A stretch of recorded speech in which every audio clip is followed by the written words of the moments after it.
Welcome to Audiobook, where English becomes exciting. Today, we embark on the thrilling journey of one of history's most controversial figures, Adolf Hitler. Love him or hate him, his story is filled with dreams, failures, ambition, and power. From a small boy with big dreams to a man who changed the world forever. This is the story of Adolf Hitler like you've never heard before. Are you ready?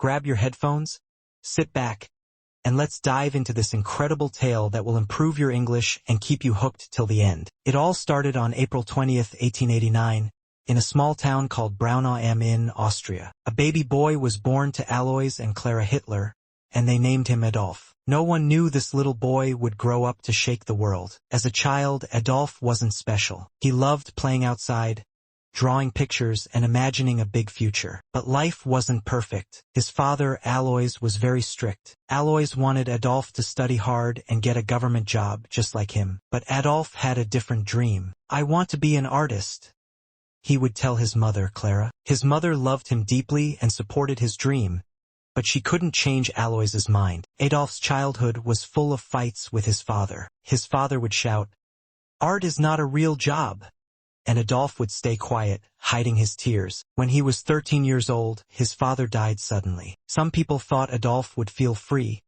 but losing his father left a hole in his heart. Adolf started skipping school. He was once a good student, but now he didn't care. Teachers would say, "Adolf is smart, but he is lazy." All he wanted to do was draw. After finishing school, Adolf packed his bags and moved to Vienna, the capital of Austria. He was so excited. "Vienna is the city of art. I will become a famous painter here," he thought. He applied to the Academy of Fine Arts, a big art school, but when the results came, his heart broke. He didn't get in. The school told him, "Your work is not good enough." Adolf felt humiliated. "I'll try again," he said. But the next year, the school rejected him again. He was devastated. Without school or a job, Adolf's life became hard. He lived in tiny, dirty rooms and sometimes slept on the streets. He painted postcards and sold them to tourists for a little money. "Why is life so unfair?"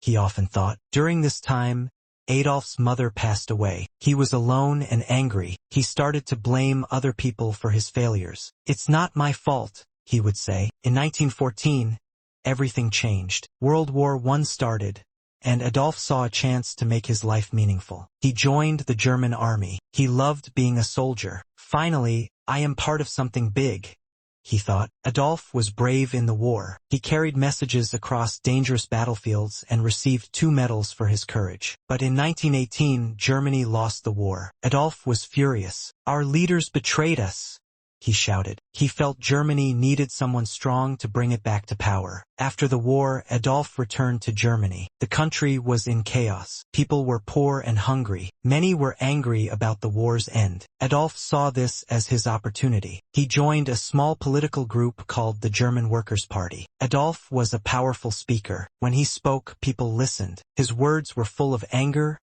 passion, and promises. "Germany will rise again," he would say. Slowly, more and more people started following him. Adolf changed the name of the group to the National Socialist German Workers' Party, also known as the Nazi Party. He designed their symbol, a red flag with a black swastika. "This will become the most powerful symbol in the world," he declared. His speeches became famous. Thousands of people came to hear him. They believed in his dream of a strong Germany. But Adolf's ideas were dangerous. He blamed certain groups of people for Germany's problems and wanted to make Germany only for Germans. After World War I, Germany was in big trouble. People had no jobs, food was expensive, and many families were hungry. The country had to pay a lot of money to other nations because they lost the war. Germans were angry and sad. Adolf Hitler saw this pain. He told the people, "It's not your fault. I know who is to blame." His words gave people hope, but they also made them angry at others. Slowly, Adolf became a popular name. Adolf worked hard to grow his party. He held big meetings and gave loud, emotional speeches. "Germany can be great again," he shouted. People clapped and cheered. They believed in his dream. In 1923, Adolf tried to take control of the German government by force. This was called the Beer Hall Putsch, but it failed. Adolf was arrested and sent to jail for 9 months. While in jail, Adolf wrote a book called Mein Kampf, which means My Struggle. In this book, he wrote about his ideas. He said Germany needed to become powerful and that certain groups of people were the enemy. The book became popular, and many Germans started to believe in his ideas. After getting out of jail, Adolf worked even harder. The Nazi Party became stronger. By 1933, Adolf Hitler was chosen as the Chancellor of Germany, the country's top leader. This was the start of a new chapter. Adolf promised jobs,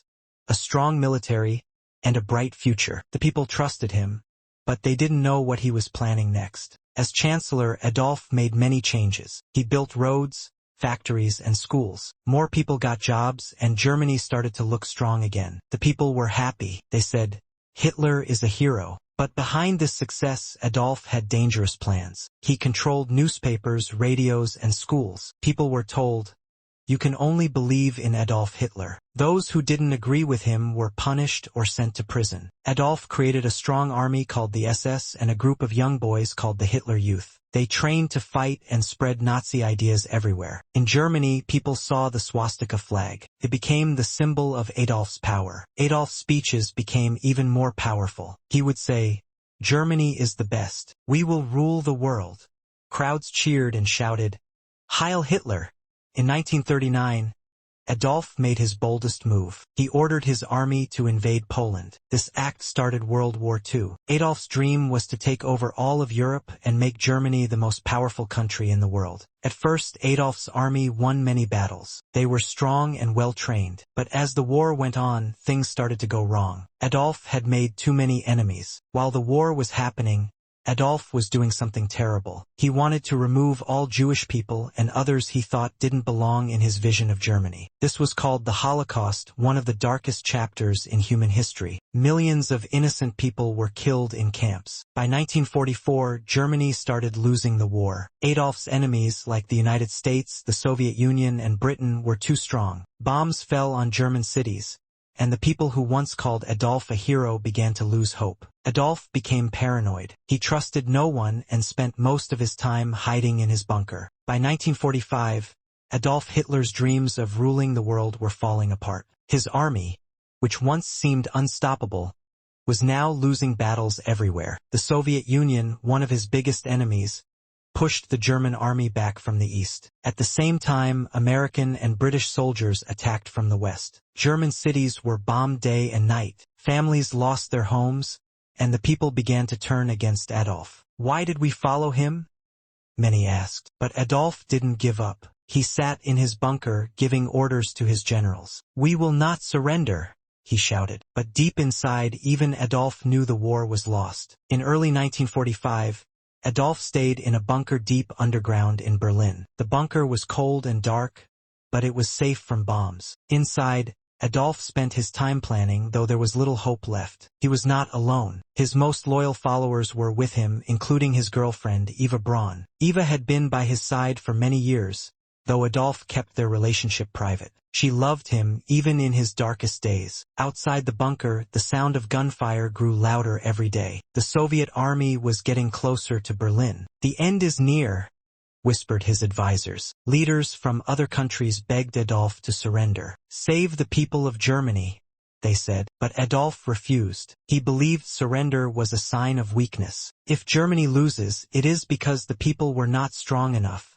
he said coldly. By April 1945, Berlin was surrounded. The Soviet army attacked the city from all sides. Buildings collapsed, fires burned, and people ran for their lives. On April 29, 1945, Adolf made a surprising decision. He married Eva Braun in the bunker. It was a simple ceremony with just a few people. "You've always been by my side, Eva," Adolf said. Eva smiled, even though she knew this was not a happy moment. After the wedding, Adolf and Eva spent hours together, talking about their lives and what they had done. They both knew the end was near. On April 30, 1945, Adolf made his final decision.